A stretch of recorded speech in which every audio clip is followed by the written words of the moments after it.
This is my iPhone 12 Pro and I'm still using it in 2025. I know that this phone is over 4.5 years old now, but in this video, I want to go over the reasons why I'm still using this phone, as well as how well this phone has been holding up for the past year or so, because although I want to upgrade, I'll be honest, I don't really need to, since this phone is more than capable of doing all the tasks that I use it for. Now, the first reason's pretty simple, and it's just the fact that I needed an upgrade. Last summer, I was coming from this iPhone 8, which has a cracked screen and a terrible battery life that could barely even last for 6 hours on a full charge before I needed to recharge it again. And last year, around May and June, I knew that the new iPhones were going to be coming out in about 3 to 4 months. However, I couldn't wait for the iPhone 16 Pro to come out because my iPhone 8 here was basically on its last leg, so I wanted to upgrade as soon as possible. Also, at the time, I didn't really want to spend $1,000 on a new phone, since I was looking to invest into more gear such as cameras, lighting, microphones, and peripherals to improve the quality of my content, as well as to make the process of creating content easier for me. And if I had spent $1,000 on a new phone at the time, I probably wouldn't have been able to get a couple of the things that I have now, which are very important to me. So when I got my first paycheck from my internship as a software engineer last summer in June, the very first thing that I decided to buy was this refurbished iPhone 12 Pro that I got for less than $600. And with the extra $400 that I saved, rather than going for the iPhone 15 Pro or waiting for the iPhone 16 Pro to come out, I was able to invest into things like this $300 Sigma 30mm f1.4 lens that allows me to get those crisp close-up shots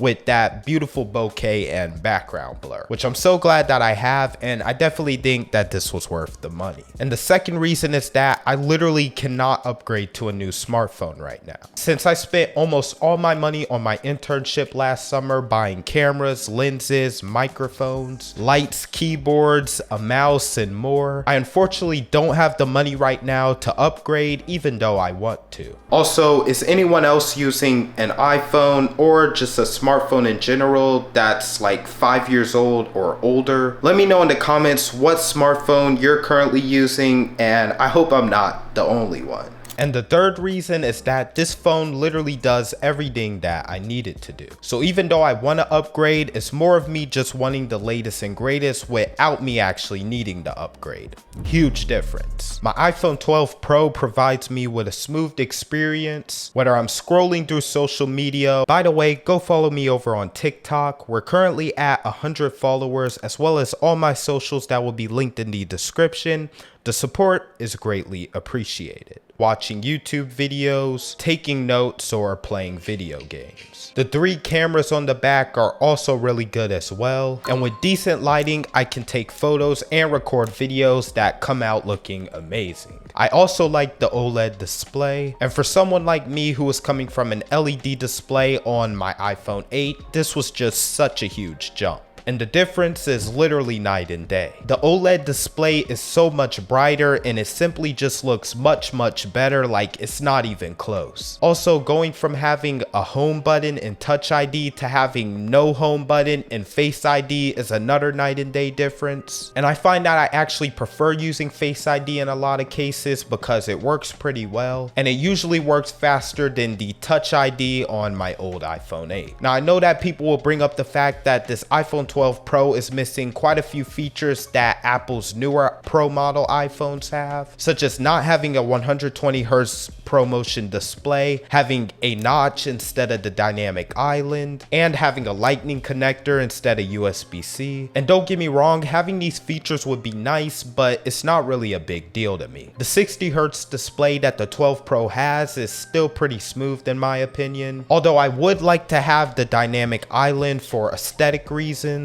and because it looks more modern than the older notch design. It's not really that important to me, and I can do just fine without it. Now, out of the 3, I think the ability to charge and connect devices to an iPhone using USB-C is definitely the most important. It kind of sucks how Apple took so long to finally switch their phones to using USB-C, but hey, Better late than never, I guess. However, the good thing is that I have AirPods and an iPad that still use the Lightning connector, so I don't really have a need for a USB-C connector right now, since I can charge all three of these devices with the one Lightning cable that I already have. However, it would be nice to have that future-proofing for the future so that I can eventually get to the point where all of my Apple devices use USB-C, but for right now, it isn't an issue. Another important question that I want to bring up is whether I should switch to Android or stay in the Apple ecosystem. Now, I would eventually like to get my hands on a flagship or mid-range Android phone just to see what things are like on the Android side, since it's been a long time since I've actually used one. Pretty much the first smartphone ever besides an iPhone 6 that I got when I was in 6th grade, but could never truly use since it didn't have a SIM card in it and it wasn't connected to a cellular network, was this budget Android phone right here called the Samsung Galaxy J7 Sky Pro. By the way, I just charged this phone,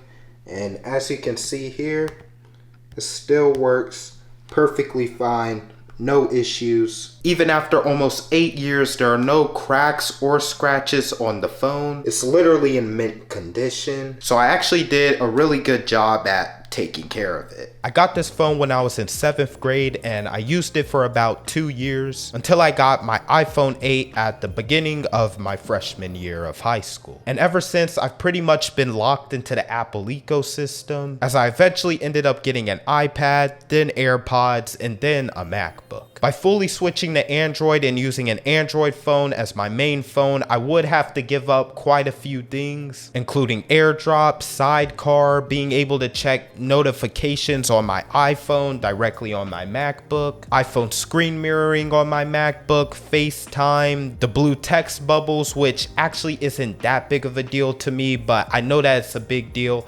for a lot of iPhone users, as well as iPhone group chats, which I'm just not willing to do right now. So my solution to this problem is to hopefully soon get a flagship Android phone, like the S25 Ultra, the Z Flip 7 that's coming out, or maybe even a mid-range Android phone like the Pixel 9a or the Xiaomi 14T Pro as secondary phones. And then I can use an iPhone as my main phone with all my important data on it. I feel like this would give me the best of both worlds by allowing me to take full advantage of the Apple ecosystem, while at the same time dipping my toes back into the Android world to see if there's any phones that I really like. It's kind of a win-win, at least for now, if I don't eventually decide to give up the Apple ecosystem for good. I also plan on getting an iPhone 17 Pro soon after it comes out in September, which is less than 4 months from now. We also have WWDC coming up in just a few days, where we'll get information on the upcoming iOS 26 update, which should be a huge jump from the iOS 17 that we're currently on. I don't know why they decided to skip 9 numbers for this iOS update, but it's supposed to be a huge update, and I actually made a YouTube short talking about this, so you can go check that out if you want to learn more about the rumors and leaks for this new iOS software update. But for now, my iPhone 12 Pro is serving me just fine, and it's enough for my needs and everything that I've been using it for. And if I have to, I do think that I can go 4 months, 6 months, heck, maybe even another year with this phone if I really have to, just fine without any major issues or slowdowns. If you enjoyed this video, don't forget to like and subscribe, and I'll catch you in the next one.